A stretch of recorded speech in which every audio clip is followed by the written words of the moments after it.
I've been essentially a professional software engineer for the better part of 15 years. So I graduated high school in the States. I tested out early. So basically graduated when I was 16, moved back to Australia at 17, and realized that in Australia you have to go back to school at 17, regardless if you've tested out of high school in the States or not. So I'm looking around, I'm like, I don't belong here, I've already done school, I'm not going to do it again. And around that time, the Queensland government had decided that they were going to do school-based IT traineeships. So this is 98, 99. So I'm like, cool, that means I can get out of school, I don't have to do high school again. This sounds like a thing. So I landed at a little company called Technisys. And Technisys were, they were a small organization, 150 odd people, so again, like small. And I started there doing tech support, so being basically a cable monkey. So people would call me down and I'd have to get onto somebody's table and plug in their bloody Pentium 3 or whatever it was at the time. Remove whiteout from CRT monitors and all that great stuff. And I'm sitting there going, this really sucks. I do not want to do this as a job. What else can I do? And of course, it's 98, 99, the internet's becoming a thing. Most of these orgs started getting modems. A lot of people had modems on their desks. And I'm sitting there going, I know how to write BASIC. I know how to do this stuff. This is easy. So what's the programming language? What are you guys writing in? And this is around the time that ASP is starting to become a thing. So ASP1, ASP2, ASP3, the first version of IIS is shipping with Small Business Server, and Microsoft Land is becoming like the mainstream in Australia. So looking around at the same time, there's not a lot else in Linux land, so okay, cool, I'll stick in the Microsoft space. So that carries me through 98, 99, 2000, 2001 I start looking around going, what else can I do? Well, C++ is also a thing, maybe I should look at automating assembly lines.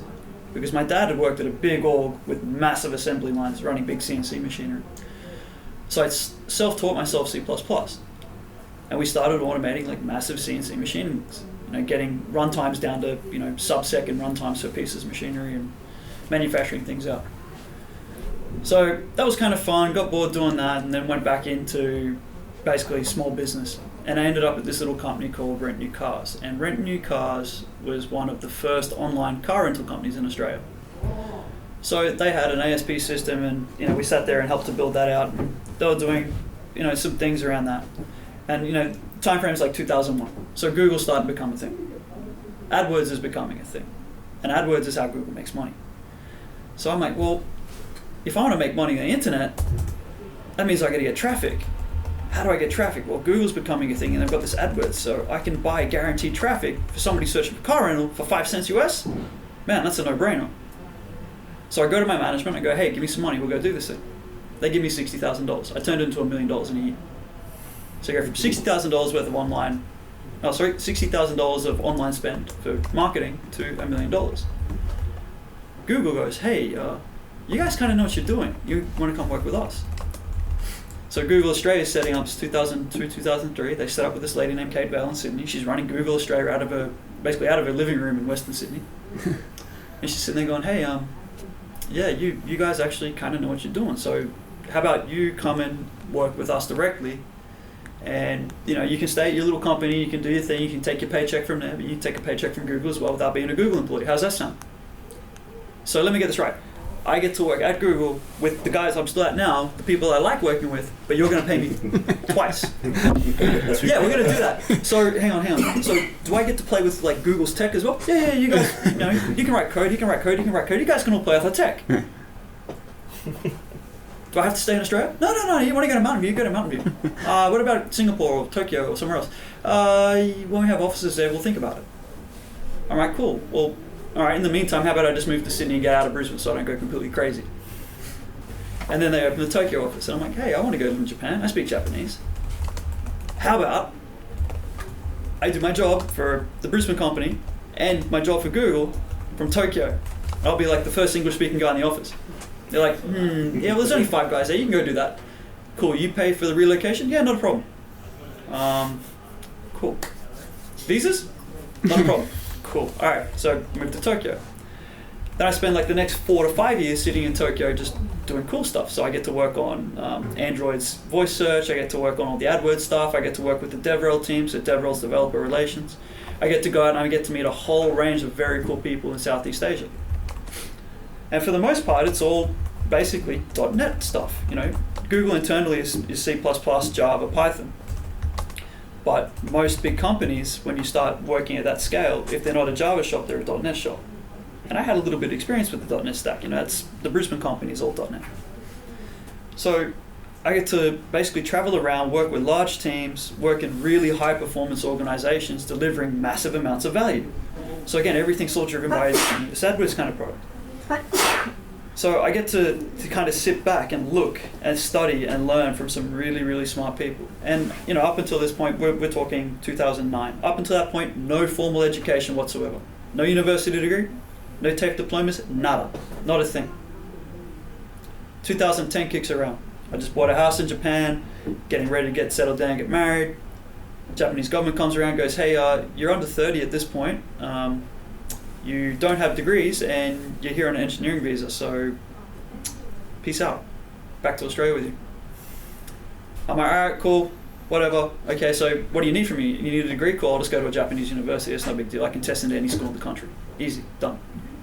Test into a bunch of schools and government goes, no, you got to leave, go back home. I'm like, I'm going to get married. I'm going to get a visa anyway. Just let me stay and let me do my thing. No. Peace out, back to Australia. So I end up back here late 2010.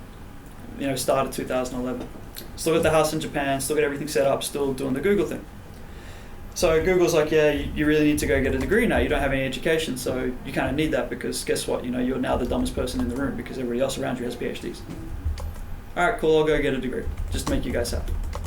So I end up at Griffith University, I end up in the MyPal Research Lab, which is Machine Intelligence Research Lab. Doing that thing, had some fun there.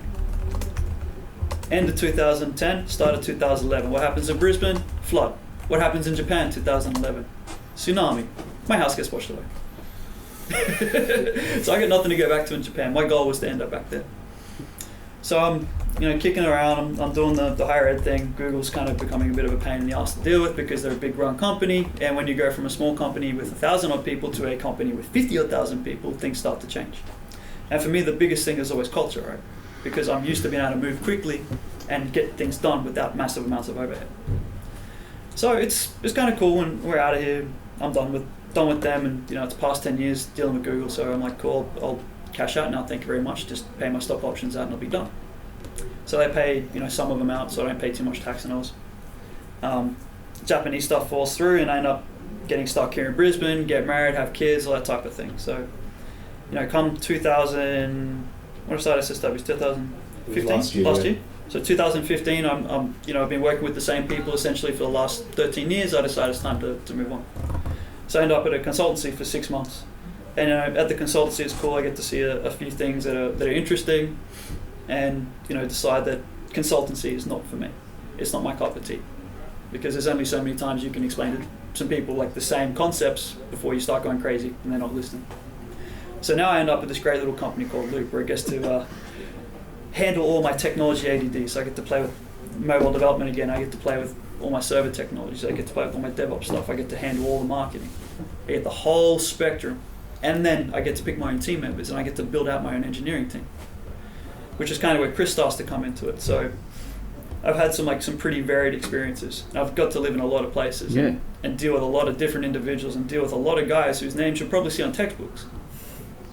Learn a lot of things very quickly, but at the same time, I've had fairly blessed existence in terms of technology. I've never had to work really that hard to get things done. But in saying that, there are a lot of lessons that I learned because I basically started as a nobody, and it's been a journey all the way through before higher education. Now that I got the higher education, I have a master's degree now. That wasn't the PhD program, I bounced out of that. Now that I got through to that and I have that little bit of higher education, I have academic publications, all the rest of it, I have both kind of concepts in both areas of technology locked down, particularly for software engineering practice, because there's some things you get as a journeyman that you don't get from higher education. And there's a lot of things that you get from higher education that you're never going to get as a journeyman.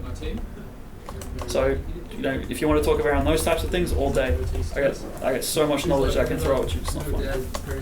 But yeah, now Chris I ran into him at SSW as a consultant. We worked there together for 6 months, and now I brought him across to where I am at Loop.